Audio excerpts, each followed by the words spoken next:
আসসালামু রহমতুল্লাহ। প্রিয় সহযোদ্ধা বন্ধুগণ, আজকে যারা এখানে সমবেত হয়েছেন তারা সকলেই জুলাই অভ্যুত্থানের অংশীদার এবং আমরা একে অপরের সহযোদ্ধা। এই জুলাই অভ্যুত্থানে আমরা একই সাথে পতিত শেখ হাসিনার বিরুদ্ধে যখন আমরা লড়াই সংগ্রামে নামে তখন তাদেরকে সরাসরি মদত দিয়ে আসছিল আমাদের পার্শ্ববর্তী দেশ ভারত এবং এদেশেরই কিছু কুচক্রী মহল। সংগ্রামী সহযোদ্ধা বন্ধুগণ, আমরা দেখতে পেলাম যখন পতিত শেখ হাসিনা যখন কোন জায়গাতে সারা বিশ্বের কোথাও আশ্রয় পাচ্ছিল না, সেই জায়গা থেকে ভারত নামক একটি সন্ত্রাসী রাষ্ট্র তাকে আশ্রয় দিয়ে পুরো বাংলাদেশের ছাত্র সমাজ ছাত্র জনতার বিপক্ষে অবস্থান নিয়েছে। আমরা ভেবেছিলাম অন্তর্বর্তীকালীন সরকার গঠন হওয়ার পরে তারা হয়তো থেমে যাবে, কিন্তু তাদের চক্রান্ত তারা এখনো থামায়নি। সংগ্রামী সহযোদ্ধা বন্ধুগণ, 5ই আগস্টের 3 মাস পর পেরিয়ে যাওয়ার পরেও আমরা দেখলাম ভারত তাদের ইসকন নামক যে সন্ত্রাসী সংগঠনটি আছে তাদেরকে সারা বাংলাদেশের ছাত্র জনতার বিপক্ষে লেলিয়ে দিয়েছে।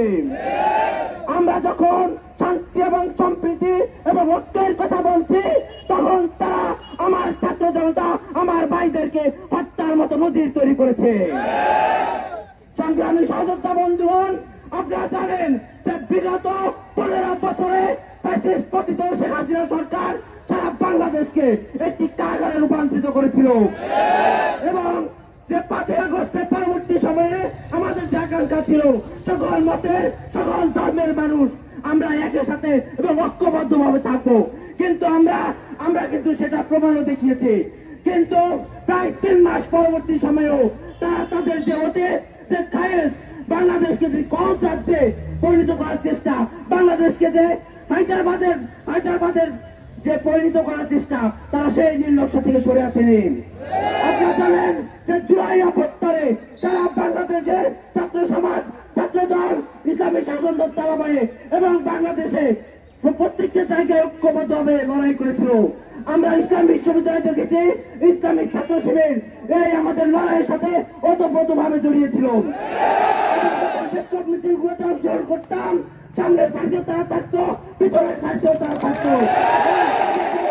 এই ছাত্র জনতাদের সফল অবস্থান, এই অবস্থানের বড় স্টেক হোল্ডার ছিল ছাত্র শিবির। এই কথাটা কেউ স্বীকার করো অথবা না করো, এটা আমার বলতে দিতে নেই।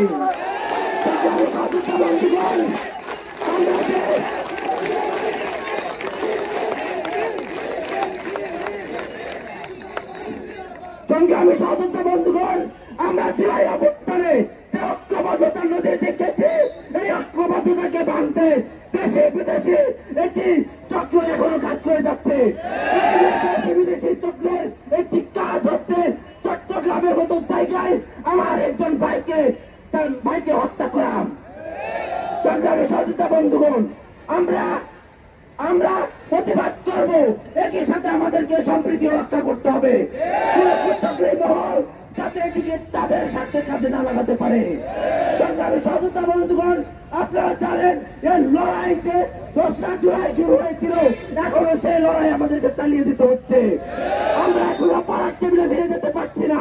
এই পতিত শেখ হাসিনা কখনো রিক্সা নেই, বিভিন্ন ভাবে বিভিন্ন প্ল্যাটফর্মে এসে এই বাংলাদেশের ছাত্র জনতার বিপক্ষে তারা অবস্থান নিয়েছে। আমাদের কথা এবং বক্তব্য দুটোই স্পষ্ট। যদি বাংলাদেশের ছাত্র জনতার বিপক্ষে তারা কোনোভাবে অংশগ্রহণ করতে চায়, আমরা যেভাবে পতিত শেখ হাসিনাকে 16 বছরের শাসন ব্যবস্থাকে আমরা যেভাবে ছেড়ে সারা বাংলাদেশ থেকে বিদায় করেছি এবং পুরো পৃথিবীতে তারা যখন কোথায় আশ্রয় পায়নি, আপনাদেরকে সেই পরিণতি করতে হবে। আপনারা জানেন যে বৈষম্য ছাত্র আন্দোলনটাকে সারা বাংলাদেশের ক্রিয়াশীল সকল ছাত্র সংগঠনের সাথে আমাদের মিটিং হয়েছে এবং সেখানে আমাদের যে সপ্তাহ চলছে সেই সপ্তাহ যে সংহতি সপ্তাহ চলছে সেই সপ্তাহ আগামী দিনে চলমান থাকবে। আমরা এই ঐক্যবদ্ধ থেকেই এই সকল দেশ বিরোধী শেখ হাসিনা যারা সহচর দোষর তাদেরকে আমরা প্রতিহত করতে চাই।